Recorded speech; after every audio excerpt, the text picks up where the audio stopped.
At that time, people were singing the stirring song Napoleon en el final de un remelet colossal. This little picture of Napoleon had forcefully taken hold of the very core of the still non existent contours of my spirit, like the yolk of an egg fried in a pan, without the pan, and yet already in the center of the pan. Thus I frantically established hierarchies in the course of a year. From wanting to be a cook, I had awakened the very person of Napoleon.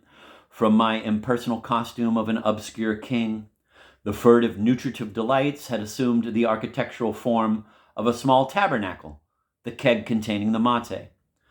The swarming erotic emotions aroused by the confused visions of the creatures, half women, half horses, who inhabited the kitchen below had given way to those of the third-floor drawing-room, provoked by the serene image of a true lady, Ursulita Matas, the 1900 archetype of beauty.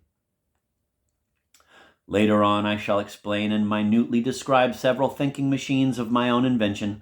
One of these is based on the idea of the wonderful, quote, edible Napoleon, end of quote, in which I have materially realized those two essential phantoms of my early childhood, nutritive oral delirium and blinding spiritual imperialism.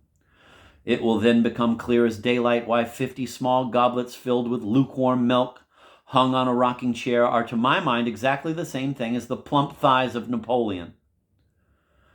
Since this may become true for everyone, and since there are all sorts of advantages in being able to look upon things in this way, I shall explain these and many other enigmas, even stranger and no less exact, in the course of this sensational book. One thing, at least, is certain. Everything, absolutely everything, that I shall say here is entirely and exclusively my own fault.